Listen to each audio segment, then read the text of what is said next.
Dear student, कल हमने class 12 mathematics के अंदर अवकलज के अनुप्रयोग और अवकलज के अनुप्रयोग में वर्धमान और ह्रासमान प्रश्नावली को क्या किया, पूरा किया। आज है 8.3 स्पर्श रेखाएं और अविलंब। ये आपने 11वीं क्लास में भी पढ़ चुके हैं। स्पर्श रेखा क्या होती है, अविलंब क्या है। तो इसमें मेन जो चीज़ है आपकी वह है dy बाई dx का अर्थ क्या है। dy बाई dx का अर्थ क्या है। dy बाई dx को बोलते हैं अवकलज। अवकलज dy बाई dx का अर्थ क्या है। dy बाई dx के नाम होते हैं, एक तो ढाल इसको बोला जाता है, एक इसको बोला जाता है प्रवणता। ढाल और प्रवणता का अर्थ क्या है। इसका अर्थ है कि dy बाई dx किसी वक्र के किसी बिंदु पर, वक्र के किसी बिंदु पर यदि स्पर्श रेखा खींचे तो वो x अक्ष से जो भी कोण बनाएगी, धनात्मक x अक्ष से, वो क्या कहलाएगी, इसकी प्रवणता कहलाती है। जैसे इसकी परिभाषा होगी dy बाई dx किसी वक्र के किसी बिंदु पर, किसी वक्र के किसी बिंदु पर खींची गई स्पर्श रेखाएं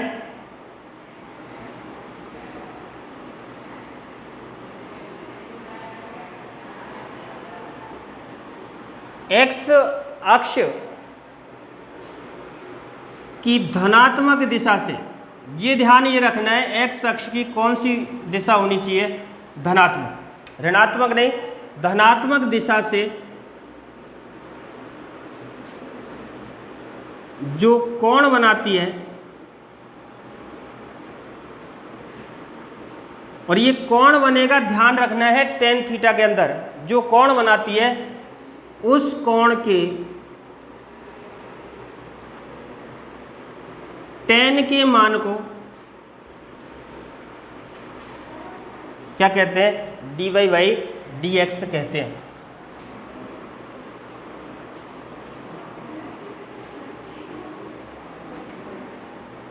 जैसे कोई भी ये अक्ष है, ये x अक्ष, ये y डैश, ये x डैश,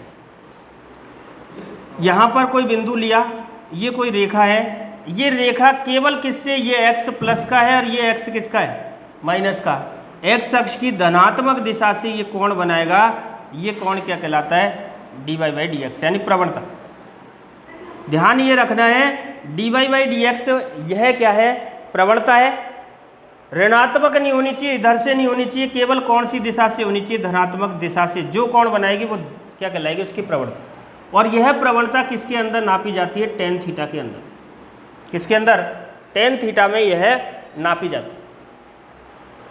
ध्यान केवल ये रखना है कौन सी अक्ष होनी चाहिए, x अक्ष की धनात्मक दिशा से। यहाँ पर आपने 3 सूत्र आपने पढ़े। एक स्पर्श रेखा का समीकरण, आप बताएं रेखा का जो समीकरण है वह क्या है। रेखा का समीकरण होता है y बराबर mx प्लस c। ये किसका समीकरण है, रेखा का। ये आपने 11वीं क्लास में पढ़ा है। यहाँ m क्या कहलाता है, m है प्रवणता। इसका मतलब किसका मान है, dy बाई dx। c क्या है, y अक्ष पर काटा गया अंतःखंड। ये आपने पिछली क्लास में पढ़ चुके हैं, 11वीं में। क्योंकि यदि ये रेखा मूल बिंदु से गुजरे, यदि ये कहाँ से गुजरे, मूल बिंदु के निर्देशांक होते हैं 0,0 से। यदि ये रेखा मूल बिंदु से गुजरती है, इसका मतलब x की जगह 0 और y की जगह 0। यहाँ यदि y की जगह 0 रखें, x की जगह 0 रखें, प्लस में क्या, c, तो यहाँ से क्या आया, 0 बराबर 0 प्लस c। इसका मतलब आया c बराबर 0। और इस c का मान दोबारा से इसमें रख दिया तो समीकरण आपकी निकल कर आई y बराबर कौन, mx। सी का मान क्या आ गया 0। यदि आपको कोई सवाल इस प्रकार से दिया है y बराबर x, तो दो बात यहां से तय है कि इसमें जो y अक्ष पर काटा गया अंतखंड है यानी c का मान वह क्या है 0 है। दूसरी शर्त यहां ध्यान से देखें कि c का मान 0 होगा, अर्थात कहां से गुजरेगी, वो मूल बिंदु से।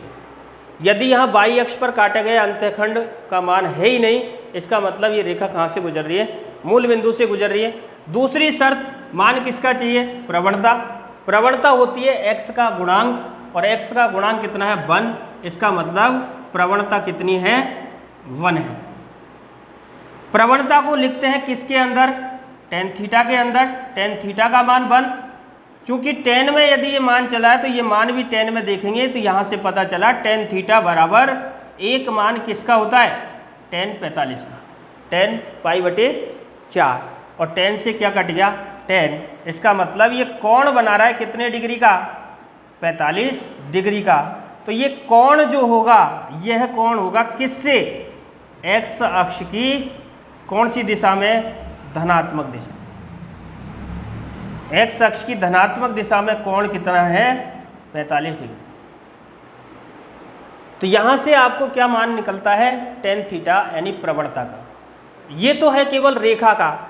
यहां पर आपको 12वीं क्लास के अंदर पढ़ना है, क्योंकि ये 11वीं क्लास का है। 12वीं क्लास में पढ़ना है एक बिंदु से स्पर्श रेखा का समीकरण, दो बिंदुओं से स्पर्श रेखा का समीकरण, एक बिंदु से गुजरने वाली अभिलंब रेखा का समीकरण, और दो बिंदुओं से गुजरने वाली अभिलंब का समीकरण। तो यहाँ से देखें, पहला है इसका सूत्र, बिंदु x1, y1 से एक बिंदु है, इससे आपको बताना है स्पर्श रेखा का समीकरण, स्पर्श रेखा का समीकरण। क्योंकि समीकरण का सूत्र होता है y माइनस y1 बराबर m का मतलब क्या होता है, dy/dx। प्रवणता किस पर, बिंदु x1, किस पर, y1 पर, और सूत्र x माइनस x। इसको इस प्रकार से भी लिख सकते हैं, या y माइनस y1 बराबर m किस पर, x1 और y1 पर, x माइनस x1। m क्या है, प्रवणता है। इसको लिख सकते हैं m बराबर क्या है, dy/dx बराबर क्या है, प्रवणता, या बराबर क्या बोल सकते हैं इसको, ढाल।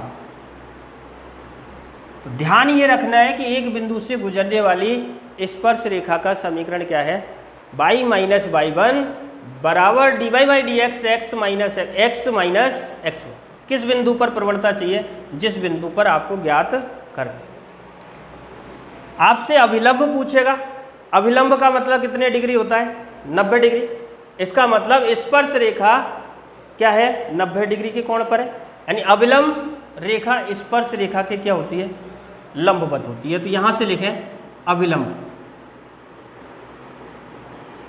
अभिलंब का मतलब क्या है कि जो अभिलंब रेखा है वह किसके, स्पर्श रेखा के क्या है, लंबवत होती है। अभिलंब रेखा स्पर्श रेखा के क्या होती है, लंबवत होती है। अतः इसकी प्रवणता लिखेंगे, किसकी, अभिलंब की प्रवणता। ये अभिलंब की प्रवणता नहीं है, ये स्पर्श रेखा की क्या है, प्रवणता। वो किसकी है, अभिलंब स्पर्श रेखा की प्रवणता।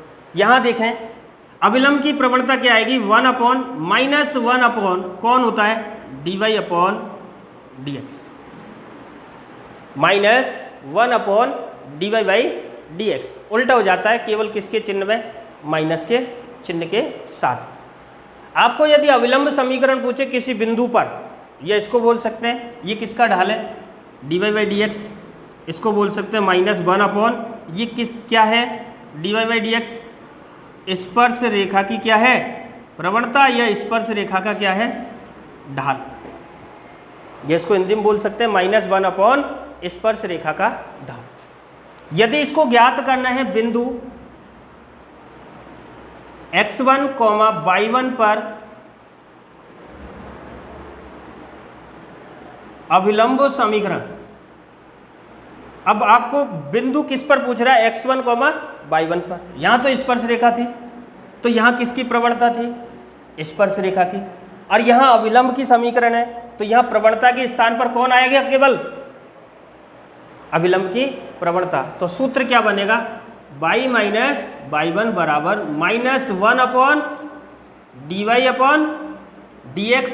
किस बिंदु पर निकाल रहे हैं? x1 कॉमा y1 पर, और ये x माइनस x। तो यह समीकरण किसका है? अभिलंब का समीकरण। ध्यान ये रखना है, स्पर्श रेखा का समीकरण पूछे स्पर्श की प्रवणता, अभिलंब का समीकरण पूछे तो अभिलंब की प्रवणता। केवल इस जगह dy बाई dx की जगह क्या आ जाएगा? अभिलंब रेखा की प्रवणता। यहाँ तक कोई दिक्कत हो तो बोलो। हाँ, कोई दिक्कत? अगला देखिए इसमें। अब इधर समझना यहाँ से, चूंकि dy बाई dx का मान आ गया स्पर्श रेखा का, ये किसका आ गया? अभिलंब का। तो यहाँ से दो आपके नोट हैं, ये ध्यान से देखने, क्योंकि इसमें से प्रश्न पूछा हुआ है,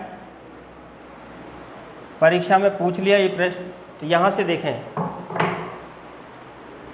नोट नंबर 1, यदि dy बाई dx यानी ये प्रवणता है, यदि ये प्रवणता कितनी हो? अनंत हो। चूंकि dy बाई dx क्या है? प्रवणता। प्रवणता किस में लिखते हैं? Tan theta. टेन थीटा कितना है? अनंत है। और अनंत किसका मान है? टेन में कितने डिग्री का मान होता है? 90 डिग्री का। टेन से टेन गया, इसका मतलब थीटा कितने डिग्री है? थीटा कितने डिग्री है? 90 डिग्री। अर्थात ये dy बाई dx है, इसमें थीटा कितनी डिग्री है? 90। थीटा किसके द्वारा बनता है? कौन? एक्स अक्ष की धनात्मक दिशा से कितने डिग्री का कोण बना रहा है? 90 डिग्री का। एक्स अक्ष की धनात्मक दिशा से जब 90 डिग्री का कोण बना रहा है, किससे? एक्स अक्ष है, इसकी धनात्मक दिशा ही तो है ये ऊपर वाली। इससे कितने डिग्री है? 90 है, अर्थात इस प्रकार से होगी। ये कोई बाई अक्ष है, ये बाई, ये एक्स, ये एक्स डैश, ये बाई डैश। एक्स अक्ष पर कितने डिग्री का कोण बन रहा है? यदि dy बाई dx बराबर अनंत हो तो यहां से एक बात तो तय है कि x अक्ष पर क्या होगी? ये लंबवत होगी, और यह समांतर होगी किसके? बाई अक्ष। यदि dy बाई dx अनंत है तो यहां से लिखेंगे स्पर्श रेखा x अक्ष के लंबवत होगी, अर्थात बाई अक्ष के क्या होगी? समांतर होगी।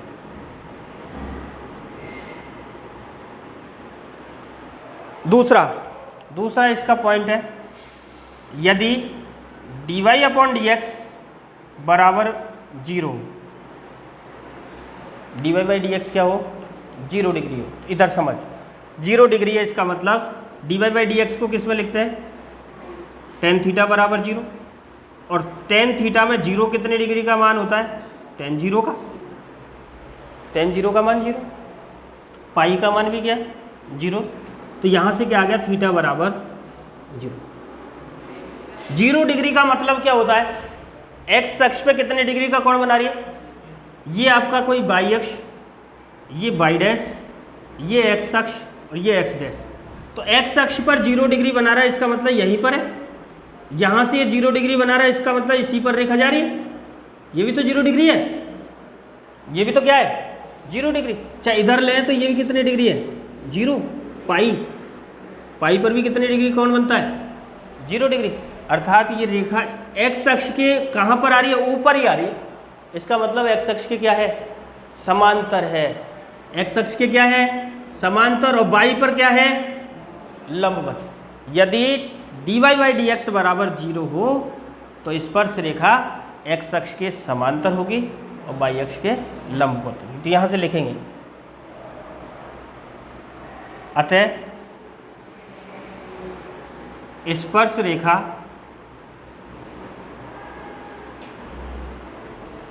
एक्स अक्ष के समांतर होगी, अर्थात वाई अक्ष के क्या होगी, लंबवत होगी। यहाँ तक कोई दिक्कत हो तो बोलो। कोई किसी बिंदु पर दे रखा है तो बिंदु लगा देंगे, x1 और y1। इनसे पूछे हुए सवाल है, दोनों से ध्यान रखना है, ये आपकी प्रश्नावली में काम करेंगे। अब देख इधर, वक्रों का प्रतिच्छेदन, अगला पॉइंट है वक्रों का प्रतिच्छेदन। ये आपने पहले भी पढ़ लिया, वक्रों का प्रतिच्छेदन। दो वक्र है, एक दूसरे को काटेंगे, दो वक्र एक दूसरे को क्या करेंगे, काटेंगे। या तो ये 90 डिग्री पे काटेंगे या 0 डिग्री पे काटेंगे। तो मैंने मान लिया कितने डिग्री पे काटते हैं, 90 डिग्री। शुरुआत में मान लिया जब दो वक्रों का प्रतिच्छेदन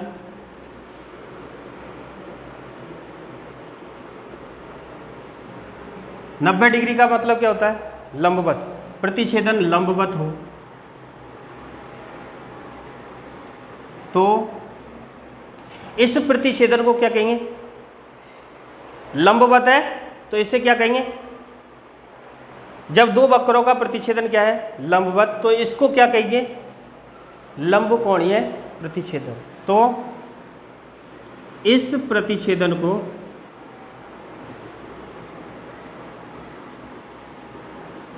क्या बोलते हैं, लंबकोणीय प्रतिच्छेदन बोलते हैं। इसको क्या कहते हैं, लंबकोणीय प्रतिच्छेदन। आपने एक सूत्र पढ़ा है, tan थीटा बराबर, 11वीं में ध्यान करना, m1 minus m2 1 plus m1 m2। पढ़ा नहीं पढ़ा, 11वीं में पढ़ा है, tan थीटा बराबर होता है m1 माइनस m2 बटे 1 प्लस m1 m2।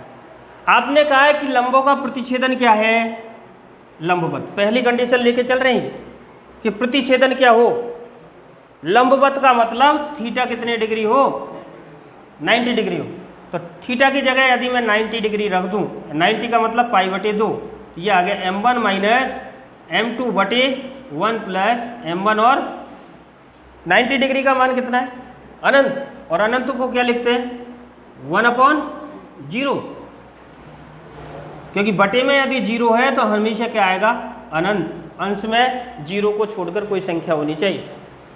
इसका वज्र गुणा कर दिया तो इस 0 का गुणा इससे करेंगे, पूरी संख्या क्या हो जाएगी, 0, और इस 1 का गुणा इससे करेंगे तो क्या आएगा, 1 प्लस m1 m2 बराबर क्या है, 0। यदि मैं इस m1 m2 का मान निकालूं तो इस 1 का क्या करना पड़ेगा, पक्षांतर, और ये प्लस का 1 उधर गया, किसका हो गया, माइनस का। तो ये आपने पढ़ा भी था, यदि दो प्रवणताएं का गुणनफल क्या है, -1 है, दोनों क्या होती है, एक दूसरे के लंबवत होती है। प्रवणता m को क्या लिख सकते हैं दूसरे में, dy/dx। 1 को बोल देता हूँ कर्व, कर्व का मतलब वक्र नंबर 1, और dy/dx कर्व का मतलब वक्र कौन सा, दूसरा। दोनों वक्रों का प्रवणताओं का गुणा कितना होता है, -1, जब क्या हो, दोनों वक्र एक दूसरे के लंबवत की स्थिति में हो। यहाँ तक कोई दिक्कत हो तो बोलो। अब इसके हैं सवाल।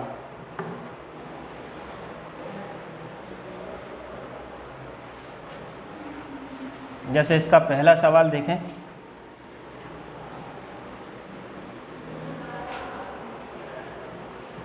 देखो इसका पहला सवाल क्या दिया है।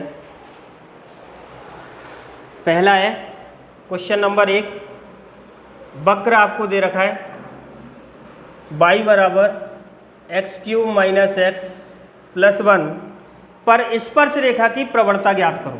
पर क्या ज्ञात करो, स्पर्श रेखा की प्रवणता को किससे लिखते हैं, dy/, ये ज्ञात करनी है। उस बिंदु पर ज्ञात करो जिसका x निर्देशांक कितना है, 2 है, और इसका x निर्देशांक यानी x का मान कितना दे रखा है इसने, 2। आपसे पूछा है वक्र x³ माइनस x प्लस 1 पर स्पर्श रेखा की प्रवणता ज्ञात करो। जिसका x निर्देशांक कितना है 2, यानी x का मान 2 दिया है। प्रवणता का मतलब क्या है dy बाई डी एक्स, और इस dy बाई डी एक्स का मतलब क्या होता है इस y का x के सापेक्ष अवकलन। तो यहां से इसका करेंगे x के सापेक्ष किससे अवकलज से, y का किया तो ये तो हो गया dy अपॉन डी एक्स, इसका करेंगे तो dy डी एक्स, किसका करेंगे एक्स क्यूब, एक साथ ही लिख दें माइनस एक्स प्लस 1। तो ये हो गया यहाँ से dy अपॉन डी एक्स, आगे एक पावर कम तो क्या हो गया 3x स्क्वायर, और x का कितना होता है 1, और इस अचर संख्या का अवकलन क्या है 0। तो यहाँ से क्या आया dy बाई डी एक्स बराबर कितना आया 3x स्क्वायर माइनस 1। यहाँ तक कोई दिक्कत, चूँकि ये क्या दिया ये तो dy बाई डी एक्स निकाल लिया, लेकिन दिया उसने कि x बराबर किस पर 2 पर, तो यहाँ x बराबर क्या रख देंगे 2, तो dy बाई डी एक्स, और यहाँ रख देंगे नीचे x बराबर किस पर 2 पर, तो x की जगह 2 रख दिया, 2 का स्क्वायर माइनस 1। तो यहाँ से क्या आ गया dy by d x x equal to 2 पर 2 का वर्ग 4 तिया 12 में से 1 गया 11, तो इसका जो आंसर बनेगा वो क्या बनेगा 11, यानी x बराबर 2 पर इसकी प्रवणता कितनी होगी 11 होगी। कोई दिक्कत? इस प्रश्नावली में से हर बार सवाल पूछता है, इस प्रश्नावली को ध्यान से करना, सीधा प्रश्न है, हर बार इस प्रश्नावली में से क्या आता है सवाल। इस साल आपसे 3 नंबर का प्रश्न पूछा है अगली प्रश्नावली से। दूसरा इसका देखो, दूसरा क्या दिया है, वक्र आपको दिया है y बराबर x minus 1 x minus 2 x not equal to 2 के x बराबर 10 पर, x बराबर 10 पर स्पर्श रेखा की प्रवणता ज्ञात करो। प्रवणता को क्या लिखते हैं dy बाई डी एक्स, ये आपसे क्या किया है पूछा है। अब इधर समझ, dy बाई डी एक्स का मतलब वही किसके सापेक्ष अवकलन x के, तो यहाँ से पहले तो इस सवाल को उतारें, y बराबर आपको दिया है x माइनस 1 x माइनस 2, और यहाँ साफ दे रखा है x नॉट इजिकल टू 2, यानी x का मान क्या नहीं होना चाहिए, यदि ये 2 होता x का मान तो ये नीचे क्या बन जाता 0, 0 का मतलब क्या होता भाग देने पर अनंत, इसलिए x का मान क्या नहीं होना चाहिए 2। अब x के सापेक्ष इसका क्या करेंगे अवकलन, x के सापेक्ष अवकलज से y का किया x के सापेक्ष तो क्या बना dy बाई डी एक्स, इसका करेंगे d अपॉन डी एक्स, किसका x माइनस 1 और x माइनस 2 का, कौन से सूत्र से u बटे b के सूत्र से, और इसका u बटे b का सूत्र क्या है dy by d x, u बटे b बराबर क्या होता है b का स्क्वायर, b को स्थिर, u का x के सापेक्ष माइनस u स्थिर और b का x के सापेक्ष। तो यहां से करें तो क्या आया dy बाई डी एक्स बराबर b का स्क्वायर, b कौन है x माइनस 2 का, b स्थिर x माइनस 2 को क्या रख दिया स्थिर, dy बाई डी एक्स किसका u x माइनस 1, u स्थिर यानी कौन स्थिर x minus 1, dy by d x किसका x माइनस 2 का। यहाँ तक कोई दिक्कत, तो ये आ गया dy अपॉन डी एक्स बराबर क्या आ गया x माइनस 2 का whole square, x minus 2, x का अवकलन, x का अवकलन x के सापेक्ष 1, अचर का अवकलन 0 माइनस x माइनस 1, और इस x का अवकलन x के सापेक्ष कितना 1, और इस अचर संख्या का अवकलन कितना है 0। तो क्या आई यहाँ से लाइन हटा दे, ये तो याद है, इधर समझ dy बाई डी एक्स बराबर नीचे तो x माइनस 2 का स्क्वायर जो का त्यों आ गया, एक में से 0 घटाया 1, और 1 का गुणा जब x माइनस 2 से करेंगे तो क्या आ गया, x माइनस 2। चिन्ह किसका है, माइनस। 1 में से 0 गया 1, 1 का गुणा x माइनस 1 से किया तो x माइनस 1। रखना किस में है, कोष्टक में, क्योंकि बाहर चिन्ह किसका है, माइनस का। तो यहाँ से आ गया dy बाई डी एक्स बराबर x माइनस 2, माइनस का x से गुणा किया माइनस x, माइनस का माइनस से किया प्लस 1, अपॉन क्या आ गया, x माइनस 2 का होल स्क्वायर। यहाँ तक कोई दिक्कत, जो संख्या कट रही है वो काट। यहाँ से x से क्या गया, x माइनस 2 प्लस 1 कितना बच गया, माइनस 1। तो ये आ गया dy अपॉन डी एक्स बराबर आ गया माइनस 1 अपॉन x माइनस 2 का होल स्क्वायर। कोई दिक्कत, पूछा किस पर है, x बराबर 10 पर। तो यहाँ लिखेंगे dy by d x, x बराबर 10 पर आपको निकालना है, यानी x की जगह कितना रखना है, 10। x की जगह 10 रख दिया तो ये आ गया माइनस 1 अपॉन 10 में से 2 गया 8 का स्क्वायर, और 8 का स्क्वायर होता है कितना, 64। तो आंसर बनेगा इसका 1/-1/64। x बराबर किस पर, 10। कोई दिक्कत। यदि ये वीडियो पसंद आया हो तो वीडियो को लाइक, शेयर एवं सब्सक्राइब जरूर करें।